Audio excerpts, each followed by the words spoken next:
Welcome back to my channel শৃঙ্খলা রান্নাঘরে সকলকে স্বাগত জানাই। এখানে আমি 250 গ্রাম মটর ডালকে ভিজিয়ে নিয়ে পেস্ট করে নিয়েছি। এখানে দিয়ে দেব 1 টুকরো আদা আর 4টে মতো কাঁচা লঙ্কার পেস্ট, আর দিয়ে দিচ্ছি স্বাদ মতো নুন, দিয়ে দিচ্ছি হলুদ গুঁড়ো, দিয়ে দিচ্ছি জিরের গুঁড়ো।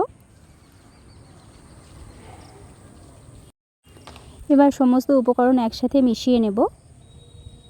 এই যে সমস্ত উপকরণকে আমি একসাথে মিশিয়ে নিচ্ছি।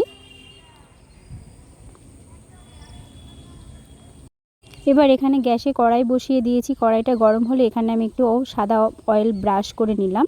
এবার এর মধ্যে মিশ্রণটা আমি 1 চামচ মতো ঢেলে দিলাম। দিয়ে এইভাবে করে আমি পুরো মিশ্রণটাকে ছড়িয়ে দিয়ে রুটির আকার তৈরি করে নিচ্ছি।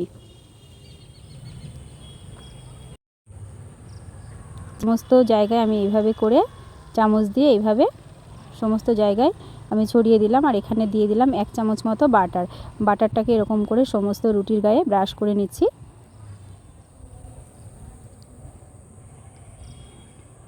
এই যে এটা আমার হয়ে গেছে, এটা কত সুন্দর উঠে গেল।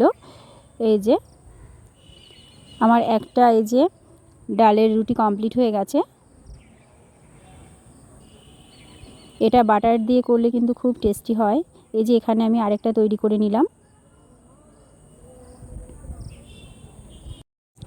এটা বাড়িতে ছোট থেকে বয়স্ক সবাই খুব ভালো খাবে।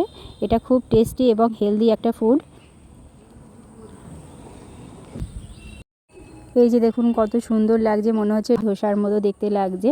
আসলে তা নয়, এটা হয়েছে মটর ডালের একটা রেসিপি। রুটি বাটার দিয়ে তৈরি করেছি আমি। আপনারা তো দেখলেন কত সুন্দর একটা রেসিপি, হেলদি ফুড। এখানে আমি এবার একটু টেস্ট করে দেখব। এখানে আমি হোয়াইট সস নিয়ে নিয়েছি, একটু টেস্ট করে দেখলাম, খুব ভালো খেতে হয়েছে।